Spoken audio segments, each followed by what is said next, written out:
क्या बिहार में शराबबंदी खत्म होने वाली है? इस वक्त बिहार की राजनीति में सबसे बड़ा सवाल है। नीतीश कुमार की सरकार को बने अभी महज 3 महीने ही हुए हैं, लेकिन मुख्यमंत्री अपने ही गठबंधन सहयोगियों के निशाने पर आ गए। शराबबंदी कानून की भी समीक्षा जो है करनी चाहिए। जिस शराबबंदी को नीतीश कुमार अपना सबसे बड़ा मास्टर स्ट्रोक मानते थे, आज उसी कानून की समीक्षा की मांग उन्हीं के साथ ही कर रहे हैं। 8 लाख से ज्यादा लोग मुकदमों में फंसे हैं, जेलें भरी पड़ी हैं और राजस्व का भारी नुकसान हो रहा है। तो ये पूरा मामला समझते हैं कि क्यों ये मांग फिर से उठ रही है। इस बहस की शुरुआत की है हिंदुस्तानी आवाम मोर्चा संस्थापक और केंद्रीय मंत्री जीतन राम मांझी ने। मांझी ने सीधा हमला बोला। उन्होंने साफ कहा कि बिहार में शराबबंदी सिर्फ कागजों पर है, असलियत में तो होम डिलीवरी हो रही है।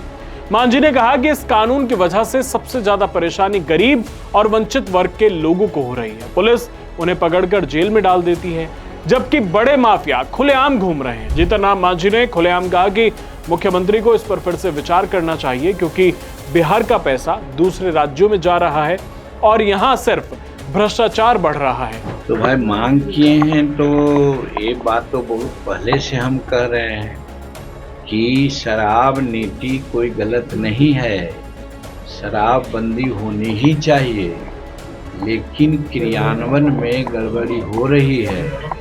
इसीलिए हम नीतीश कुमार जी से बार बार बोलते रहे हैं और हम धन्यवाद देते हैं नीतीश कुमार को कि हमारे ही कहने पर वो तीसरी समीक्षा उन्होंने की है।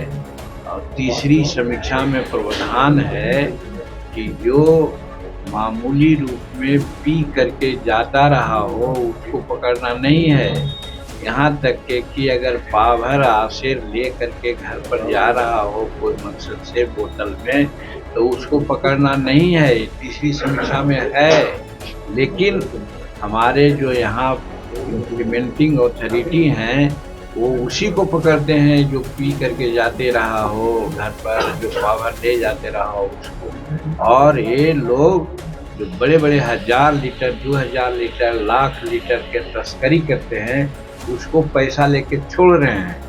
इस चीज को नीतीश कुमार को कर्व करना चाहिए, इसके लिए समीक्षा करना चाहिए। बिहार में जो आंकड़े हैं वो चौंकाने वाले हैं। शराबबंदी कानून लागू होने के बाद से अब तक बिहार में 8 लाख से ज्यादा लोग कानूनी मुकदमों का सामना कर रहे हैं। अदालतों पर बोझ बढ़ गया है। मांझी का कहना है कि इन 8 लाख लोगों में से ज्यादातर वो हैं जो दिहाड़ी मजदूर हैं या बेहद गरीब हैं। इस मुद्दे पर मांझी अकेले नहीं है। उपेंद्र कुशवाहा की पार्टी राष्ट्रीय लोक मोर्चा RLM ने भी समर्थन कर दिया है। पार्टी के विधायक माधव आनंद ने तो मुख्यमंत्री नीतीश कुमार की मौजूदगी में ही ये मुद्दा उठा दिया।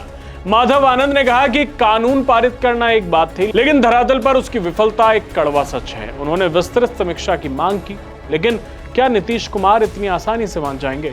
बिल्कुल नहीं। नीतीश सरकार के कद्दावर मंत्री अशोक चौधरी ने 2 टूक शब्दों में ये कह दिया है कि सरकार फिलहाल किसी भी तरह की समीक्षा करने नहीं जा रही है। शराबबंदी को समीक्षा लेने की बात उठ रही है सरकार की तरफ से भी, कि जो साथी हैं विधायक लोग भी कह रहे हैं कि शराबबंदी तो कोई ऐसा विचाराधीन सरकार के पास नहीं। अब बड़ा सवाल ये है कि आगे क्या होगा। सारा दारोमदार अब बीजेपी पर टिका है, क्योंकि मांझी और कुशवाहा ने तो अपने पत्ते खोल दिए हैं, लेकिन बीजेपी अभी वेट एंड वॉच की स्थिति में है।